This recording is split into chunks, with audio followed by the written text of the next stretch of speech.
announcements to make, and you know, I rarely make these announcements, but this is actually quite important, so let me just get to them first and then we'll go into your reading. Okay, first of all, um, I apologize for not getting your reading out last week.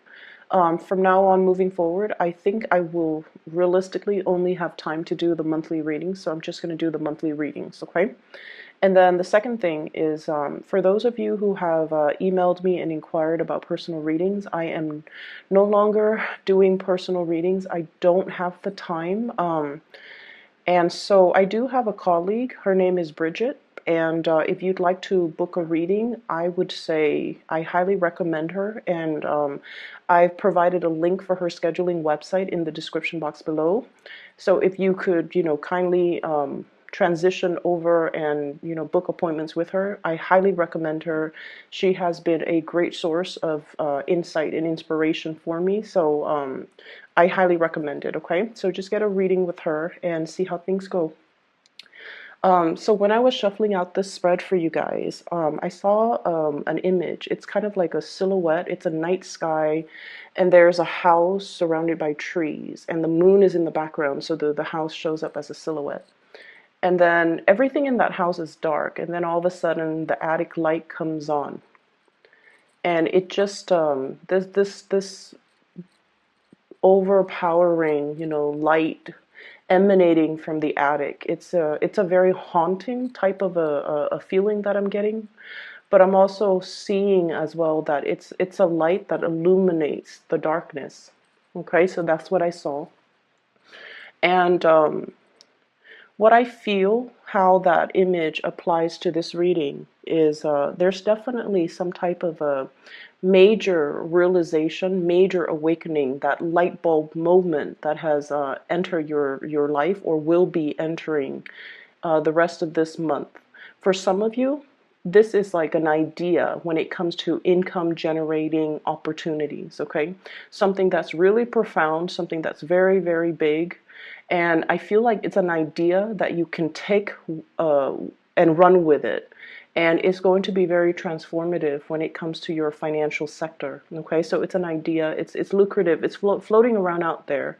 And I feel like it's coming into the fold to show you, here's how it can be done. You know, so if you've been thinking about something, I feel like this is a really good time for you to launch something. It's a good time for you to grab this opportunity and run with it. And then I'm also seeing in the financial sector, for some of you guys, you're at this point, King of Pentacles, very financially stable, and you're trying to figure out, you know, what's next. Like you might be at the top of that career ladder, and you're just like, well, I don't really have anywhere else to climb. So what's the next stage for me? What's the next step? How am I going to, you know, what do I need to transition into, or where should I look so that I can continue to increase my skills, continue to increase my income generating potential, which is a really, really good place for you to be. Be very careful about speculative ventures, okay? This is like high risk, high rewards.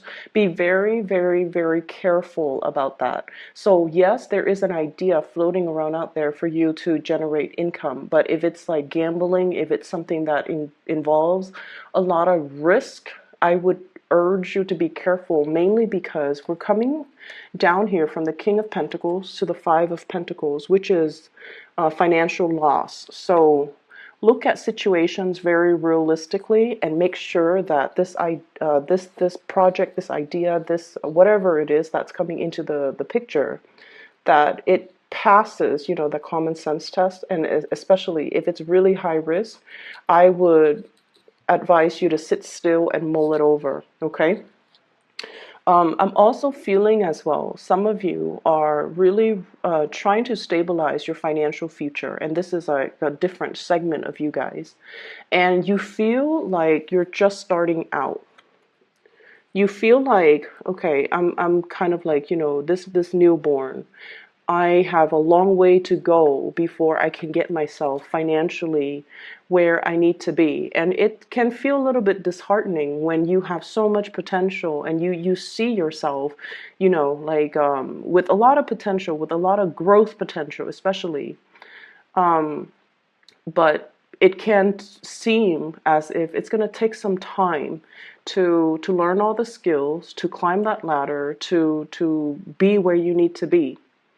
I don't see any obstacles standing in your way. I feel like there's a lot of information that you have to learn. There are a lot of things that you have to know how to do in terms of like protocols, procedures, accumulating knowledge in order to do your job, in order to. I see a lot of people who might actually be students.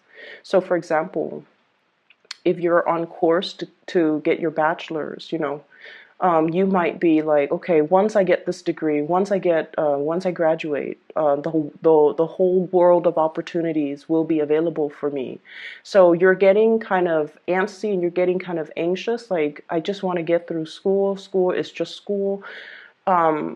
And afterwards, that's when my life is going to start. Okay, some of you could even be getting a master's, could be like getting frustrated and impatient about, even doing like a PhD coursework. And you're just like, as long as I graduate, then everything, the doors will all be open for me. So think of this not as a means to an end. Okay, getting the degree is just a means to get a job.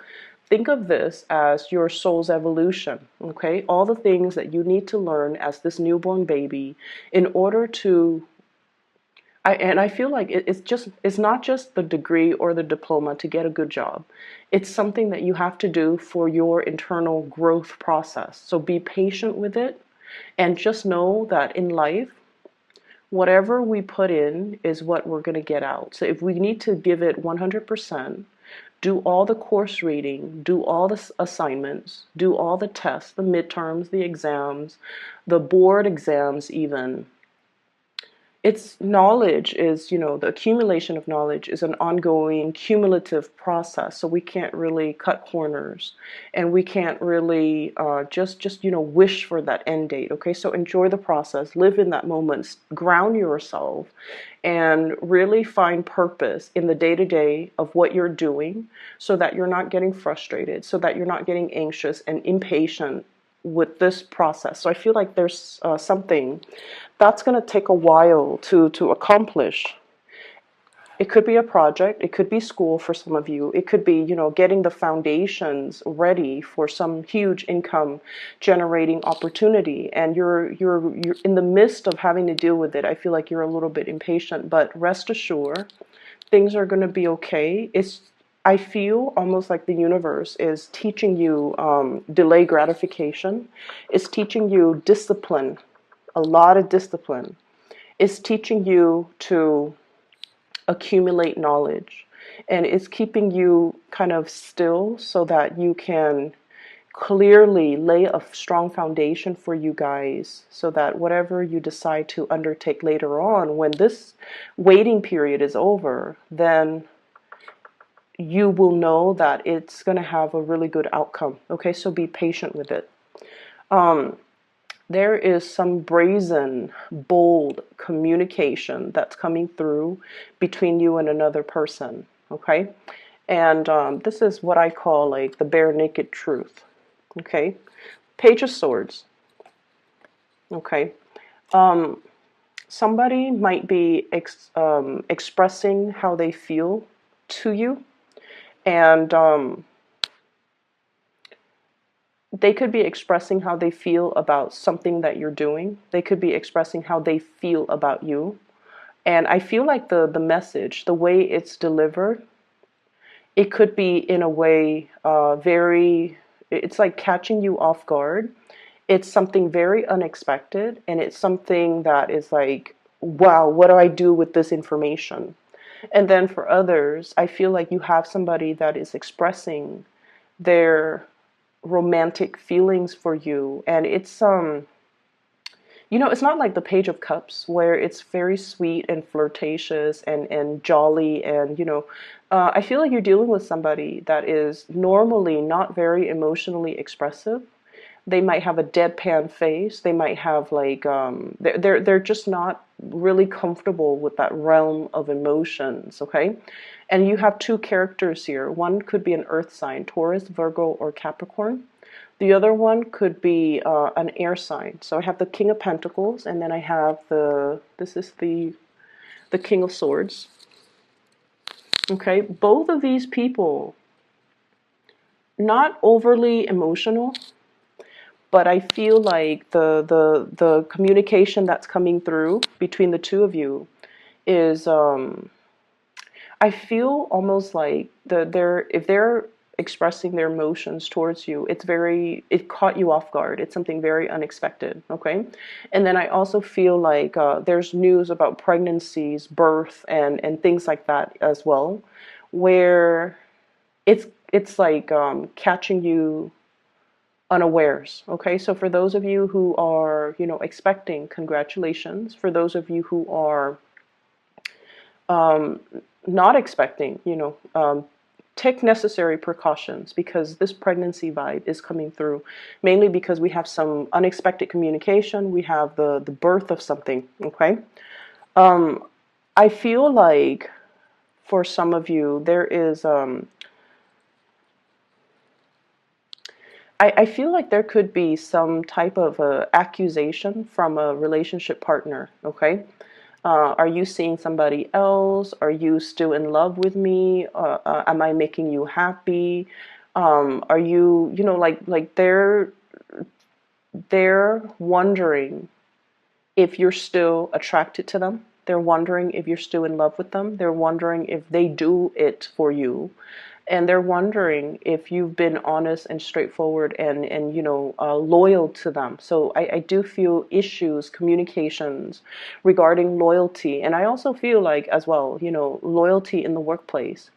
Like I see somebody getting called into like a supervisor or a manager's office, and somebody telling you, hey, we've got, a position that's going to be opening up in possibly the end of the year, and we like the work that you're doing, but we're wondering, do you enjoy working here? Do you think you'll be around at that time? Do you think you'll be loyal to us? Because we want to recommend you for this position. But if you don't feel like you want to be here, then, let us know so that we can give the position to somebody else. I don't feel like the communication is sneaky or conniving, or I don't feel like they have hidden agendas or hidden motives. I feel like they hold you in high regards and they want to give you the full honest truth. They want to be able to disclose to you fully where they're at, how they feel about you, and what their plans are. So if your plans kind of coincide with theirs, that's great. If your plans, on the other hand, do not coincide, they want to know so that they can, look elsewhere. So it seems to me like it could be at work or it could be with a relationship partner. Are you still 100% on board with me, Cancers? If you are, then great, we'll move forward. Forward movement, momentum here.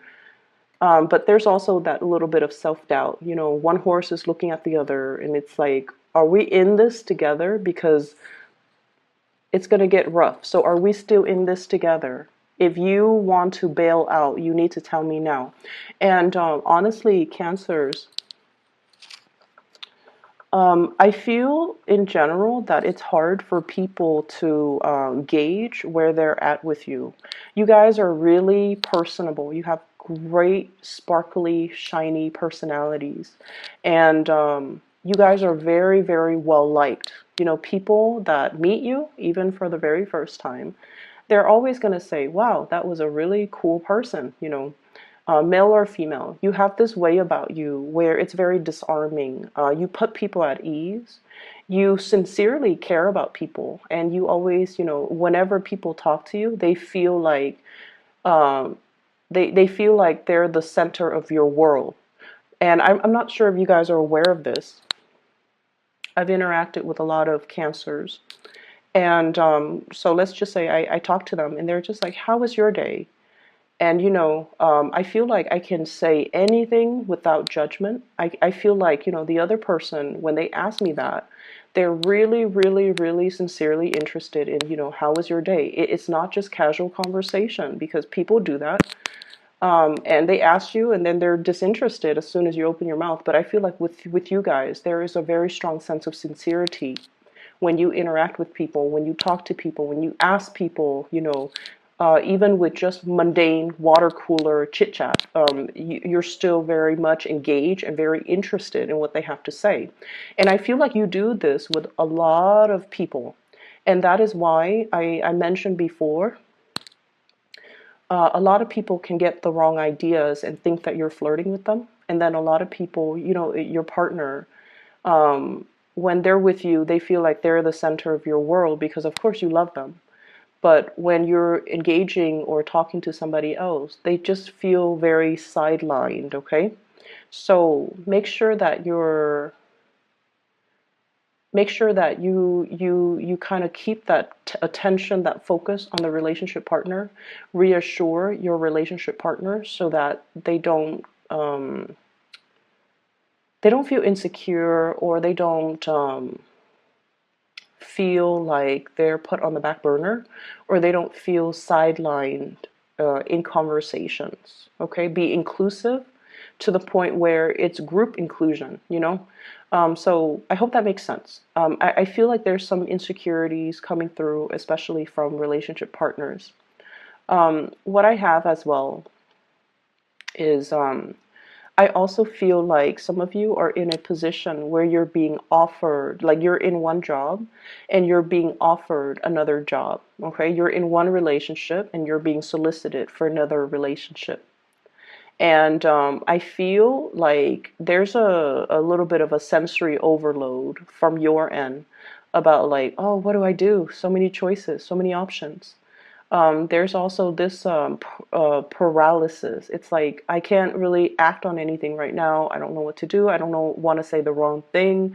I don't want to convey the wrong things. I don't want to make a decision because I need some time to mull it over.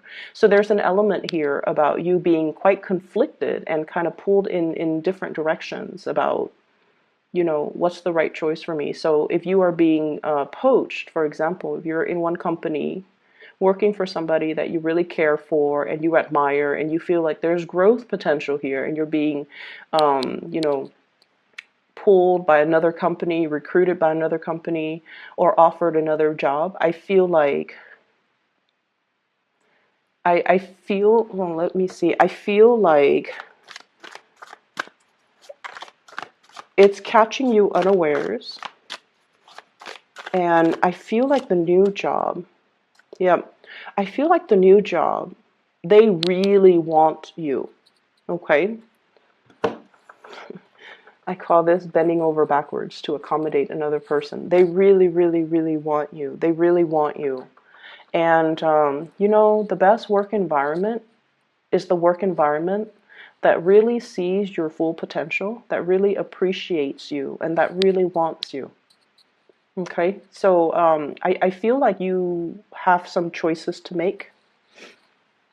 And then I also feel like if you're in one relationship, there might be somebody telling you, like, hey, I really like you. When if you ever find yourself single, then, reach out to me.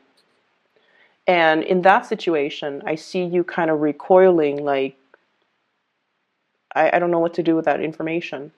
And I feel like you can trust people and take what they say at face value. Okay, this is options opening up.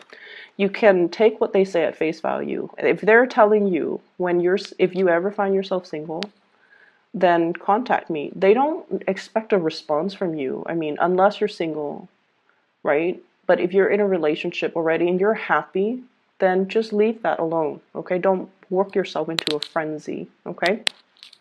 So I definitely see some temptation with work, with relationships as well, coming through. Testing your loyalties, I feel. Testing your loyalty. So, stand firm in whatever it is that you hold dear, whatever it is that you love, whatever it is that you value. Don't waver. Don't think about what if, because, a lot of the times when new opportunities open up, we forget or we take for granted what we already have. So this is telling you, if it's a job or something, I feel like they really like you. They really like you. But if you're happy where you're at, then, work from that standpoint. Make the decision from that standpoint. Okay, don't think of it as missed opportunities, or if I don't do this, I'll never get that opportunity again. They want you, so they will continue to wait. Okay, so let's brush that aside. So that's the first 6 cards here. The last 4 cards. First of all, what I'm feeling here is I do see relationships, and where one person is doing a lot of the shouldering of the responsibilities, okay? Housework, child rearing, being the only person to bring home the money.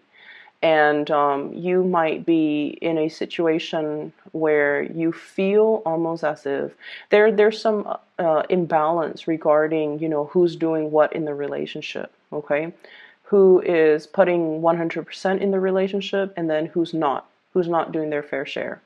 I also feel like there might have been some types of talks, communication, compromise about, you know, okay, I drop the kids off at school, and then you have to help me pick them up, okay? Or, you know, I cook on weekdays, you have to chip in and help me cook on the weekends. And I also feel in some way there's an energy here about people pooling their resources together. It could be at work, it could be a relationship partner, and then one person is sort of like reckless when it comes to spending money very frivolously. So I do see like issues when it comes to money, when it comes to finances, when it comes to the give and take, when it comes to, hey, we agreed on this. Why are you breaking the terms of the contract? Those discussions, I feel like, are coming to a head or are being discussed. What I feel is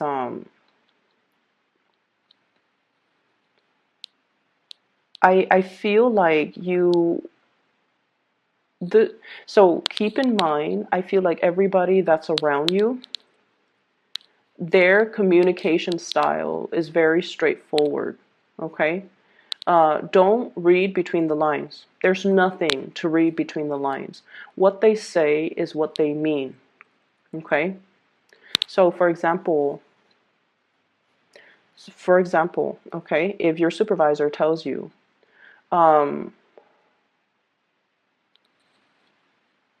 so for example, let's say your supervisor tells you, I need that report done by Friday. If you're not able to get it done by Friday, you have to let me know. And then your supervisor goes off to his or her room, and you're sitting there like, are they saying that because they don't trust that I'm going to be able to get it done? Are they you know, thinking less of me? Don't do that. Don't do that, okay? Don't imagine things that are not said, that are not real, that are not true, okay? And the reason why I bring that up is there might be situations where there's defensiveness when it comes to communication, misunderstandings as well.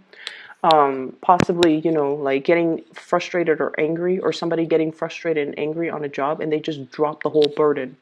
It's almost like, oh, so I'm sensing that energy, and what you see is what you get. Okay, what you see is what you get. The people that you're dealing with, they're straightforward, honest, you know, truthful people. And I feel like, you know, situations might happen where somebody makes a comment that's like not even explicit, and you might read too much into it. Okay, so just be careful, be mindful of that energy. So relationships do look really good. I feel like there's a compromise, there's a coming together, and especially there's communication. There's communication. There's going to be some, you know, good, solid revelation about how somebody feels about you, what they want from you, what they expect from you, and as well what they have planned for the two of you. And I feel that's also in the work sector. All right.